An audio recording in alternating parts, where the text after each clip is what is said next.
Hey guys, Nike here. I think it's fair to say before the launch of Visions of Eternity, I wasn't really too stoked on Paragon. I wasn't really looking forward to it, mostly because I just didn't think that there would be really a build with Paragon to play in the open world when I was just running around enjoying the expansion.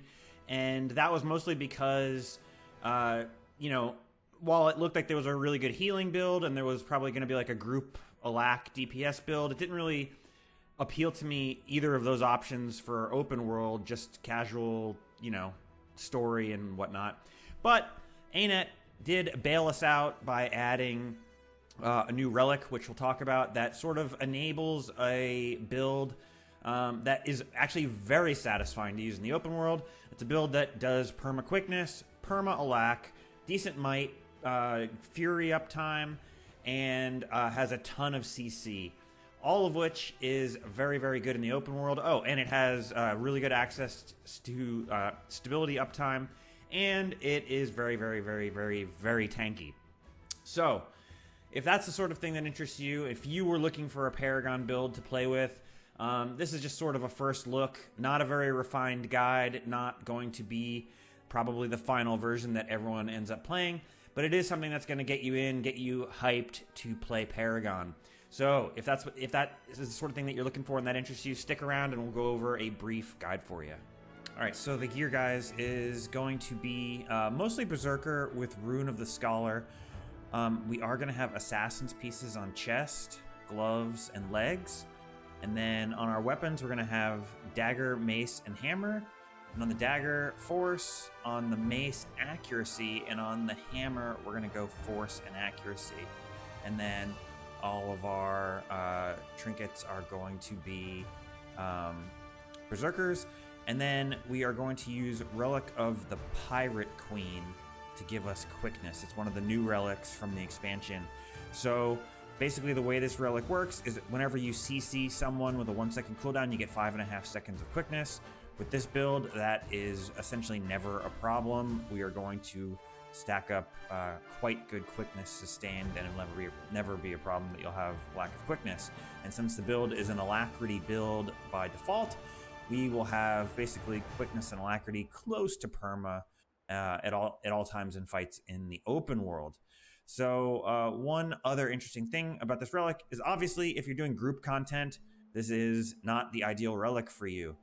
If you're doing group content, you do not need this. Because you're going to get quickness from someone else. So you should switch this to Relic of the Claw, which will give you 7% damage buff, and you can't really go wrong with that. Real briefly with traits, I'm not going to go into a whole in depth. We're going to have strength, the bottom, top, typical strength, defense, bottom, and then we are going to go Paragon, top. Essentially, this gives us a big boost to motivation at the start of the fight. This is going to give us a bonus of damage.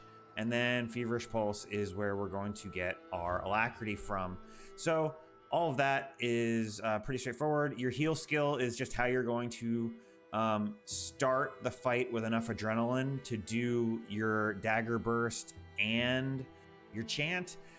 You can alternatively use Mending and then start your opener with Bull's Charge, Disrupting Stab, and then go Breaching Strike, Tremor, and then your Chant of Action. But I feel that takes too long before your alacrity kicks in. And you're looking at like 4 seconds before alacrity kicks in. It's just way easier to do to the limit, Bull's Charge, Chant of Action, and then Breaching Strike, or the other way around. And that way you start the fight immediately with not only is your alacrity up and your might and your fury, but you also start the fight with 4 stacks of Berserker's power. And that's good. And then, of course, we have our double signet, and then we have Bull's Charge. And your elite can be whatever. I think Battle Standard is the best. You can try with the We Will Never Yield, but I don't think that really has much use in open world, and also doesn't have much use in an ADPS build. Whereas Battle Standard, it will come in handy, especially in group events when you see like 5 people down to a single big mechanic. You can just bring them right back. But anyway, that's sort of where we're at. This is just a first look, what I've been playing with in open world and Visions of Eternity.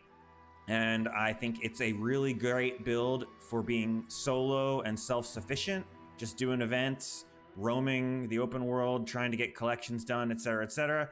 But when you stumble across a group event or you want to do one of the metas, it's very, very easy to just slot right into the group event with this build and not feel like you're doing anything wrong, because again, it's a group alacrity build.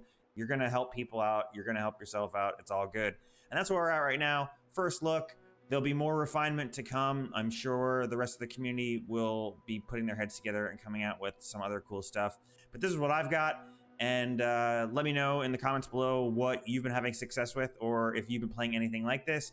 And if you do decide to give this one a try, please let me know in the comments how you like it. Guys, thanks for watching. Have a great one.